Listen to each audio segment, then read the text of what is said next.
आज 2077 साल माघ 15 गते बिहीबार इस्वी सम्वत 28 जनवरी सन् 2021 काठमाडौँमा रेडियो एनआरएन 99.1 देशभर विभिन्न एफएम र संसारभर रेडियो nrn.com मार्फत प्रसारण भइरहेको नेपाली रेडियो नेटवर्कको नेपाली खबरमा सरोज कोइराला र सपना सिंहको नमस्कार। पहिलो दिन 9084ले लगाए कोरोना विरुद्धको खोप, अभिव्यक्ति स्वतन्त्रता निषेध गर्न अवहेलनाको अस्त्र। बहस लम्बिँदै गएपछि वकिललाई 15 मिनटसम्म निर्धारण, एमाले फुटाउने वामदेवको नेकपा जुटाउने दाबी, वैज्ञानिक वन व्यवस्थापन खारेज लगायतका खबर आजका पत्रपत्रिकाको अघिल्लो पृष्ठमा छापिएका छन्। गोरखापत्र दैनिकमा छापिएको बसाई सरेको सरै राउटे शीर्षकको खबरलाई हामीले आजको खास खबर बनाएका छौं। पश्चिम नेपालमा जंगलमा फिरन्ते जीवन बिताइरहेका राउटे समुदाय अघिल्लो आर्थिक वर्षमा गुराँस गाउँपालिकाको गर्चे खोलामा बसेका थिए। गर्चे खोलामा 42 घरधुरीका 149 जना राउटेलाई उनीहरूको जीवनशैलीमा परिवर्तन गरी आफ्नो गाउँपालिकाको स्थायी बासिन्दा बनाउन दैलेखको गुराँस गाउँपालिका र कर्णाली प्रदेश सरकारको सामाजिक विकास कार्यालयले भव्य कार्यक्रम आयोजना गरेर परिचय पत्र थमायो। स्थायी परिचय पत्र वितरण गरेको 3 महिना बित्न नपाउँदै राउटेहरू सुर्खेतको लेकबेसी नगरपालिका 10 को साठाखानीमा बसाई सरे। गाउँपालिकाले स्थायी बसोबासका लागि व्यवस्था गरे तापनि उनीहरू सुर्खेतको लेकबेसी नगरपालिकामा बसाई सरेर गएपछि पुनः गुराँस गाउँपालिका र राउटे सम्बन्धी काम गर्ने एक गैर सरकारी संस्थाको सहयोगमा दैलेखको गुराँस गाउँपालिका 4 मा रहेको सत्ता चौरमा ल्याएर बसालियो। गुराँस गाउँपालिका 4 सत्ता चौर बसेको 3 महिनापछि यही साता 2 समूह बनाएर सुर्खेतको वीरेन्द्रनगर नगरपालिका 13 को बग्रेनी खोला र बराहाताल गाउँपालिका वडा नम्बर 8 र 9 को सोधखोला किनारमा बसाई सरी गएका छन्। गुराँस गाउँपालिकाको गुराँसे क्षेत्रमा लगातार वर्षासँगै हिउँ पर्न थालेपछि राउटेहरू सुर्खेत बसाई सरेको गाउँपालिकाले जनाएको छ। पुसमाघको जाडोका कारण आफ्नो समुदाय समस्यामा परेपछि बसाई सरेर सुर्खेतको लेकबेसी नगरपालिका 13 को बग्रेनी खोलामा बसाई सरेको राउटे समुदायका मुखिया सूर्यनारायण शाहीले बताएका छन्। नेपाली रेडियो नेटवर्कको नेपाली खबरमा अब अघिल्लो पृष्ठका खबरहरू। पहिलो दिन 9084 जनाले लगाए खोप शीर्षकमा नयाँ पत्रिकाले खबर छापेको छ। नेपालमै कोभिड परीक्षण सुरु भएको ठिक 1 वर्षपछि बुधबारदेखि कोभिड-19 विरुद्धको खोप अभियान सुरु भएको छ। पहिलो दिनमै 64 जिल्लाका 93 खोप केन्द्रबाट 9084 जनाले खोप लगाएका छन्। नेपालमा 1 वर्ष अघि अर्थात् 14 माघ 2076 बाटै कोरोना भाइरसको परीक्षण सुरु गरिएको थियो। बुधबार बिहान 10 बजे प्रधानमन्त्री केपी शर्मा ओलीले बालुवाटारबाट अभियानको उद्घाटन गरेका थिए। देशभरिका खोप केन्द्र रहेका अस्पतालहरूमा अस्पतालका प्रमुख चिकित्सकहरूले खोप लगाएपछि खोप अभियान सुरु भएको हो। पहिलो दिनको खोप कार्यक्रममा देशभर उत्साहजनक सहभागिता भएको र खोपकै कारण कसैलाई पनि असामान्य स्वास्थ्य असर नदेखिएको स्वास्थ्य तथा जनसङ्ख्या मन्त्रालयका प्रवक्ता डाक्टर जागेश्वर गौतमले जानकारी दिए। सरकारले भारतले अनुदानमा उपलब्ध गराएको कोभिसिल्ड खोप लगाउन सुरु गरेको हो। अभिव्यक्ति स्वतन्त्रता निषेध गर्न अवहेलनाको अस्त्र शीर्षकमा आजको कान्तिपुर दैनिकको अघिल्लो पृष्ठमा खबर छ। 4 पूर्व प्रधान न्यायाधीशको 20 दिन अघिको वक्तव्यलाई लिएर पेश भएको अदालतको अवहेलना निवेदन सर्वोच्च अदालतले दर्ता गरेको छ। अधिवक्ताहरू धनजित बस्नेत र लोचन भट्टराईका 2 छुट्टा-छुट्टै निवेदन सर्वोच्च अदालतले बुधबार दर्ता गरेको हो। प्रारम्भिक दृष्टिमा अवहेलना स्थापित नहुने निवेदनलाई अस्वीकार गर्ने नीति लिएको सर्वोच्चले बुधबार भने सरकारलाई बल पुग्ने गरी निवेदन स्वीकार गरेको हो। ती निवेदनमा पूर्व प्रधान न्यायाधीशहरू मिनबहादुर रायमाझी, अनुपराज शर्मा, कल्याण श्रेष्ठ र सुशीला कार्कीलाई विपक्षी बनाइएको छ। 2 दिन होल्डमा राखेर प्रधानमन्त्री केपी शर्मा ओली विरुद्धका 2 निवेदन दर्ता गरेको सर्वोच्चले त्यसको प्रतिवादमा आएका अरू छुट्टै अवहेलनाका निवेदन पनि दर्ता गरेको हो। सबै निवेदन बिहीबारका लागि पेशी तोकिएका छन्। संवैधानिक इजलासमा सुनवाई गरिरहेका 5 बाहेक कुनै एक न्यायाधीशले एकल इजलासले प्रारम्भिक सुनवाई गर्नेछ। 4 पूर्व प्रधान न्यायाधीशहरूले संविधानको आकर्षित नहुने धारा ग्रहण गरी प्रतिनिधि सभा विघटन गरिएको भनी गत पुस 24 गते वक्तव्य जारी गरेका थिए। संविधानको धारा 76 मा मन्त्री परिषद गठन गर्ने सिलसिलामा वा सो प्रयोजनका लागि बाहेकको कुनै पनि अवस्थामा प्रतिनिधि सभा विघटन गर्ने अधिकार वा व्यवस्था नगरिएको स्थितिमा आकर्षित नहुने धारा ग्रहण गरी प्रतिनिधि सभा विघटन गरिएको उनीहरूको धारणा थियो। यता नागरिक दैनिकले विघटनले संविधानको प्रस्तावना नै प्रभावित शीर्षकमा खबर छापेको छ। प्रतिनिधि सभा विघटनको कदमले संविधानको प्रस्तावना नै प्रभावित भएको बहसकर्ताले जिकिर गरेका छन्। सर्वोच्च अदालतमा प्रतिनिधि सभा विघटन विरुद्धको मुद्दामा चलिरहेको बहसका क्रममा बुधबार वरिष्ठ अधिवक्ता युवराज संगरौलाले विघटनका कारण संविधानका थुप्रै धारासहित प्रस्तावना नै प्रभावित भएको जिकिर गरेका हुन्। उनले प्रधानमन्त्रीलाई प्रतिनिधि सभा विघटन गर्ने अधिकार नभएको बताए। प्रधान न्यायाधीश चोलेन्द्र शमशेर जबरा, न्यायाधीशहरू विश्वम्भर प्रसाद श्रेष्ठ, अनिल कुमार सिन्हा, सपना प्रधान मल्ल र तेजबहादुर केसीको संवैधानिक इजलासमा विघटनलाई लिएर कानून व्यवसायीले संविधानका विभिन्न धारामा टिप्पणी र विश्लेषण गर्ने क्रम जारी छ। 10 दिनदेखि चलिरहेको बहसमा संविधानमाथिका धारामा थप व्याख्या, अन्तर्राष्ट्रिय नजिर, सर्वोच्च अदालतका नजिरका विषयमाथि चर्चा भइरहेको हो। यता प्रतिनिधि सभा विघटन विरुद्ध संवैधानिक इजलासमा दायर भएका रिट सुनवाईका क्रममा अधिवक्ताहरूबाट एउटै खालको बहस हुन थालेपछि न्यायाधीशहरूले समय छुट्याउन आग्रह गरेका छन्। नेकपाका 4 सांसद देवप्रसाद गुरुङ, कृष्णभक्त पोखरेल, शशि श्रेष्ठ र रामकुमार झाँक्रीले दायर गरेको एउटै रिटमा बहस गर्न धेरै वकिलले नाम लेखाएपछि इजलासले छिटो गर्न 15 मिनटको समय निर्धारण गरेको हो। बुधबार बहसका क्रममा प्रधान न्यायाधीश चोलेन्द्र शमशेर राणा र न्यायाधीश सपना प्रधान मल्लले निवेदकलाई बहस छोट्याउन निर्देशन दिनुभएको थियो। बहस लम्बिँदै गएपछि वकिललाई 15 मिनट समय निर्धारण शीर्षकमा आजको हिमालय टाइम्सको अघिल्लो पृष्ठमा खबर छापिएको छ।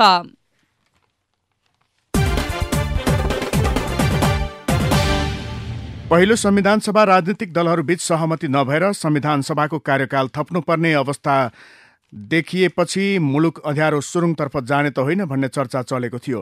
पहिलो संविधान सभाले संविधान दिन नसकेपछि परिवर्तन कसरी संस्थागत होला भनेर धेरैले चिन्ता गरेका थिए। संविधान सभामा रहेका राजनीतिक दल संविधानका अन्तर्वस्तुमा सहमतिमा पुग्न नसकेर 10तिर फर्किँदा संविधान सभाका अध्यक्ष सुभाष नेमाङले भन्थे, दलहरू एक ढिक्का भएर अघि बढ्नुको विकल्प छैन, नत्र हामी अँध्यारो सुरुङतर्फ जानेछौँ। उनले यो कुरा सार्वजनिक समारोह र पत्रकारसँग बारम्बार भनेका थिए। जतिसुकै प्रयास भए पनि पहिलो संविधान सभा संविधान बनाउन असफल भयो। 69 जेठ 14 गते मध्यराति पहिलो संविधान सभा विघटन भयो। त्यसपछि सर्वोच्च अदालतका बहालवाला प्रधान न्यायाधीश खिलराज रेग्मीलाई मन्त्री परिषदको अध्यक्ष बनाइयो। प्रतिनिधि सभा विघटन गर्ने प्रधानमन्त्रीको असंवैधानिक कदमको विरोधमा राजनीतिक दलहरू अहिले सडकमा पुगेका छन्। वैशाखमा निर्वाचन भएन भने असारसम्म लम्ब्याउन सकिन्छ, तर प्रतिनिधि सभा विघटन भएको 6 महिनाभित्र निर्वाचन नभए के हुन्छ? प्रधानमन्त्री ओलीले राजीनामा पनि नदिने र चुनाव पनि नगराए त्यसपछिको अवस्था कस्तो होला? मुलुक फेरि अँध्यारोतर्फ उन्मुख शीर्षकमा नागरिक दैनिकले यो खबर विश्लेषण छापेको हो। हिमालय टाइम्सले एमाले फुटाउने वामदेव नेकपा मिलाउन सक्रिय, पार्टी एकता अभियानको घोषणा शीर्षकमा अघिल्लो पृष्ठमा खबर छापेको छ। सत्तारूढ नेपाल कम्युनिस्ट पार्टी नेकपाका उपाध्यक्ष वामदेव गौतम पार्टीमा देखिएको विभाजन मिलाउने अभियानमा लाग्नु भएको छ। ललितपुरको धोबीघाट स्थित सिद्धार्थ कटेजमा बुधबार एक कार्यक्रम आयोजना गरेर उहाँले पार्टी एकता अभियानको घोषणा गर्नुभएको छ। पुस 5 गते प्रतिनिधि सभा विघटन भएसँगै नेकपा 2 समूहमा विभाजित भए पनि उपाध्यक्ष गौतम कुनै पनि समूहमा सहभागी हुनु भएको थिएन। उहाँले पार्टीमा देखिएको विभाजनले लाखौं पार्टी सदस्यहरू दुखी भएका कारण आफू पार्टी एकताको अभियानमा लागेको बताउनु भएको छ। अहिले ओली प्रचण्ड 2तिर फर्कनु भएको छ। 2तिर फर्केकालाई मैले एकैतिर फर्काइदिन्छु। केपी ओली कहिल्यै एकताको पक्षमा हुनुहुन्थेन। प्रचण्डजी म नहुँदा जो नभए जहिले एकताको पक्षमा हो, म एकातिर जान्छु र केपीलाई प्रचण्डतिर फर्काइदिन्छु र प्रचण्डलाई केपीतिर फर्काइदिन्छु। त्यो तागत मसँग छ, वामदेवले भन्नुभएको छ।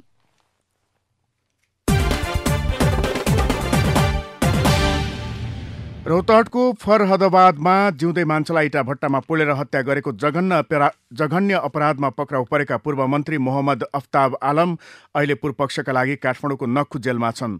तर पैसा र प्रभावले जिल्लामा उनको आतंक र त्रास अहिले पनि उस्तै छ। आफू विरुद्ध जाहेरी दिने र सरकारी साक्षी बस्नेहरूलाई आलमले डर, त्रास र आर्थिक प्रलोभन देखाएर प्रभावित गरिरहेका छन्। आलम विरुद्ध जाहेरी दिएका सर्लाही गौडेलाका 60 वर्षीय शेख सफी अहमदले पनि आफ्नो बयान फेरेका छन्। यसअघि भट्टामा कोचेर हत्या गरिएका युवाकी पत्नी र ससुराले पनि आलमको दबाव र प्रभाव थेग्न नसकेर बयान फेरेका थिए।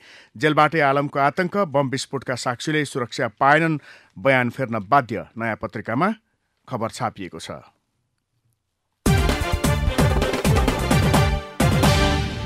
सरकारले वैज्ञानिक वन व्यवस्थापन कार्यविधि 2071 खारेज गर्दै वैज्ञानिक वन कार्यक्रम कार्ययोजना कार्यान्वयनमा रोक लगाएको छ। वन तथा वातावरण मन्त्री प्रेम बहादुर आलेले वैज्ञानिक वनको नाममा अवैध रूपमा रुख कटान हुने अवस्थालाई रोक्न वैज्ञानिक वन व्यवस्थापन कार्यविधि 2071 खारेज गरिएको बताएका छन्। मन्त्री आलेले बुधबार पत्रकार भेटघाट कार्यक्रम आयोजना गरी गत 11 माघको मन्त्री परिषद बैठकले वैज्ञानिक वन व्यवस्थापन कार्यक्रमलाई खारेज गरेको जानकारी दिनुभयो। मन्त्री परिषद बाट पारित भएको निर्णय छिट्टै राजपत्रमा प्रकाशित हुने पनि उहाँले बताउनु भएको छ। कार्यविधि खारेज भएपछि दिगो वन व्यवस्थापन अन्तर्गत कतै पनि हरियो वन सखाप नहुने गरी कार्ययोजना बनाएर जाने तयारी मन्त्रालयले गरिरहेको पनि मन्त्री आलेले जानकारी दिनुभएको छ।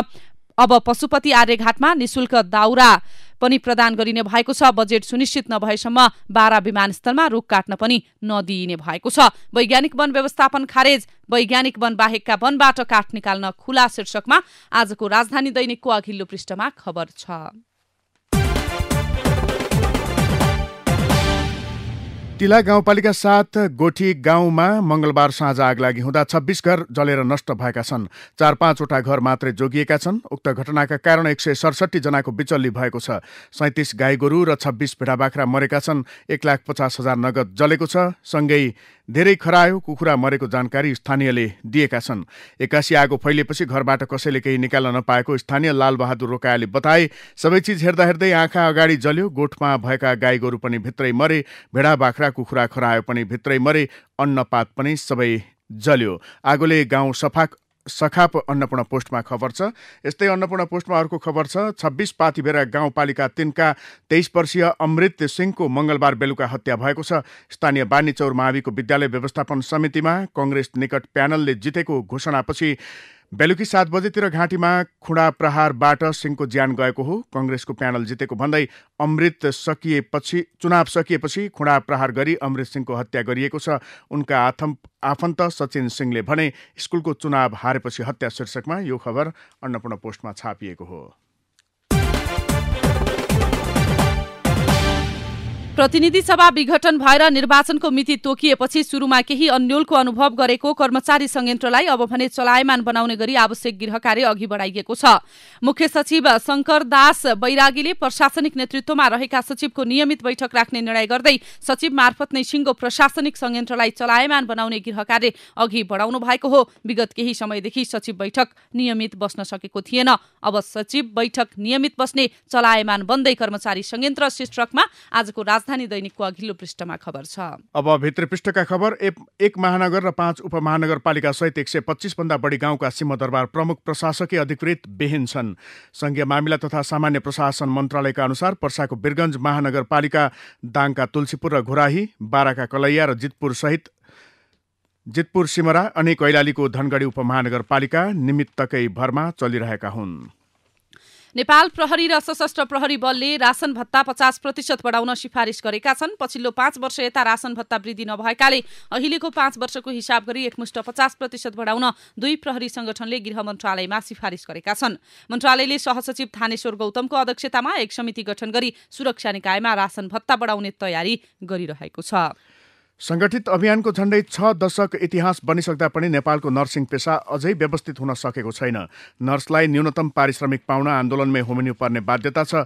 बिरामीको सेवामा दिनरात खट्नुपर्ने नर्स पेसाको आदर्श उच्च भए पनि अहिले विदेशिन बाध्य छन्। मेलम्ची खोलाको पानी काठमाडौँ आउन कम्तीमा अझै 3 महिना लाग्ने भएको छ। आयोजनाको प्रमुख दाता एसियाली विकास बैंक एडीबीले पानी पथान्तरण अघि विज्ञहरूबाट अनुगमन गराएर थप काम गर्नुपर्ने सुझाव दिएपछि 1 महिना थप काम गर्नुपर्ने भएको हो। भारतबाट रेल सेट ल्याएको 4 महिना बित्न लागे पनि सञ्चालनको अझै अत्तोपत्तो छैन। यसबीचमा 4 पटक सञ्चालन गर्ने मिति सरिसकेको छ। रेल सञ्चालनका लागि त कर्मचारी छन् न त रेल सम्बन्धी कानून नै। भारत सरकारबाट निर्माण भएका भौतिक संरचना पनि अझै हस्तान्तरण भइसकेको छैन। 18 असार 2072 मा तत्कालीन प्रधानमन्त्री सुशील कोइरालाले उद्घाटन गरेको बीपी राजमार्गलाई केही ठाउँको पुनर्निर्माणपछि पुनः उद्घाटन गरिँदैछ। बिहिबार भौतिक पूर्वाधार तथा यातायात मन्त्री बसन्त कुमार नेमुवाङले भर्चुअल माध्यमबाट सडकको उद्घाटन गर्न लाग्नु भएको छ। नेपाली सेनाले आर्थिक वर्ष 2078-79 देखि काठमाडौँ तराई मधेस द्रुत मार्ग पर्ने सुरुङ मार्ग निर्माण प्रक्रिया अघि बढाउने भएको छ। द्रुत मार्ग आयोजनाको डिजाइन तथा कन्स्ट्रक्सन सुपरभिजनको जिम्मा पाएको MS योसिन इन्जिनियरिङ कर्पोरेसनले सुरुङ मार्ग निर्माण गर्ने कम्पनी छनौट गर्न आवश्यक पर्ने टेन्डर डकुमेन्टको तयारी गरी सेनालाई हस्तान्तरण गरिसकेको सेनाका सूचना अधिकारी सन्तोष बल्लभ पौड्यालले जानकारी दिए। कृषि क्षेत्रमा प्रत्यक्ष वैदेशिक लगानी खुला गर्ने निर्णय विरुद्ध विभिन्न कृषि उद्यमी राष्ट्रिय संघर्ष समिति लगायतले काठमाडौँमा आन्दोलन गरेका छन्। कृषि क्षेत्रमा विदेशी लगानी विरुद्ध विभिन्न 15वटा कृषि उद्यमी तथा संघ संस्थाले एकबद्धता जनाएर प्रदर्शन गरिरहेका छन्। विदेशी लगानी तथा प्रविधि हस्तान्तरण ऐन 2075लाई संशोधन गर्दै सरकारले गत पुष 20 गते राजपत्रमा प्रकाशित गर्दै कृषिका प्राथमिक क्षेत्रमा विदेशी लगानी खुला गर्ने निर्णय गरेको थियो। अब शेयर बजार सर्वाधिक उच्च बिन्दुमा आइपुग्दा शेयर बजारले स्पष्ट दिशा समात्न सकेको छैन। ब्याङ्किङ प्रणालीमा अधिक तरलताको लाभ पाइरहेको शेयर बजारमा लाभांशको मौसम सकिँदै गर्दा र नयाँ उचाइ बनाइरहँदा लगानीकर्ताहरू निर्णय लिन सकिरहेका छैनन्। अब विदेशका खबर। पूर्व अमेरिकी राष्ट्रपति डोनाल्ड ट्रम्प विरुद्धको महाभियोग प्रस्तावको विपक्षमा सबैजसो रिपब्लिकन सिनेट सदस्य उभिने संकेत देखिएको छ। ट्रम्पको उक्साहटमा अमेरिकी संसदमा आक्रमण भएको भन्दै डेमोक्रेटिक पार्टीले उहाँ विरुद्ध महाभियोग प्रस्ताव अगाडि बढाएको छ। ट्रम्पको कार्यकाल समाप्त भइसकेको अवस्थामा पनि अमेरिकी माथिल्लो सदन सिनेटमा महाभियोग प्रस्ताव अद्यापि विचाराधीन छ। अब केही खेल र खेलाडीका खबर। साबिक विजेता नेपाल पुलिस क्लबलाई पराजित गर्दै नेपाल एपीएफ क्लब चौथो संस्करणको प्रधानमन्त्री कप PM कप एक दिवसीय क्रिकेट प्रतियोगिताको फाइनलमा प्रवेश गरेको छ। बुधबार पहिलो सेमिफाइनलमा एपीएफले पुलिसलाई 30 रनले हराउँदै दोस्रो पटक फाइनलमा स्थान बनाएको हो। अब विचार विश्लेषण। खोप सर्वसुलभ बनोस् शीर्षकमा हिमालय टाइम्सको सम्पादकीय विचार सबैभन्दा पहिले लिँदैछौँ। जे जति प्रयास भएको छ त्यो सरकारको सराहनीय कदम हो। कोरोनाबाट सिर्जित समस्याको रोकथामका लागि विदेशबाट विभिन्न उपकरण ल्याउँदा भएको भ्रष्टाचारले व्यापक चर्चा पाएको थियो। सरकारले त्यस्ता कार्यमा संलग्नहरूलाई कारबाही गर्नुको सट्टा जोगाउने काम गर्यो। सामान्य जनतालाई समेत विश्वास नलाग्ने खालका सरकारी वक्तव्यहरू त्यसबेला आएका थिए। प्रधानमन्त्रीले तिनलाई काखी च्याप्नाले हाल नेकपाको विग्रहको एउटा कारण त्यो पनि बनेको अनुमान गलत नठहरिएला। जे भए पनि अनुदानमै सही सरकारले हाल जनताका लागि खोपको व्यवस्था गरेको छ। फजिती होइन अब बिदा शीर्षकमा आजको गोर्खापत्र दैनिकमा प्रदीप नेपालको विचार छापिएको छ। नढाँटी भन्दा साह्रै मन पोलेको छ। साह्रै दुःख गरेर जन्माइएको र हुर्काइएको पार्टी हो नेकपा। नेताहरू दलाल पुँजीपतिको काखैमा बस्दा पनि हार खाइएको थिएन। तर अहिलेका नेताहरूको झगडा देख्दा नेपाल भन्ने देशमा समाजवाद सपनाकै कुरा रहेछ भन्ने लाग्न थालेको छ। त्यसैले इतिहासले न्याय गर्छ। ढिलै भए पनि त्यो इतिहासले तपाईहरूलाई पनि ब्रह्मनालसम्म पनि पद ओगटेर बस्ने भनी चिन्दा कस्तो लाग्ला? पक्कै पनि नमिठो लाग्ला। आफ्नो इतिहासले आफैलाई अपमानित गरेको वर्तमान तपाईलाई कस्तो लाग्छ? अवश्य पनि निको लाग्दैन। त्यसैले अब फजिती होइन बिदा नै गर्नुपर्छ। कांग्रेसले लिनुपर्ने बाटो शीर्षकमा कान्तिपुरमा डिला संग्रौलाको विचार छापिएको छ। अहिलेको कोर्सले सही दिशा नलिएमा नेपालको राजनीतिमा खाल खोलेर कौडा हान्ने र च्याखे थाप्नेहरूको हारजितको कुरा बेग्लै होला। तर नेपाल र नेपालीको भविष्य भने अन्धकारमय बन्ने सम्भावना प्रष्टै देखिन्छ।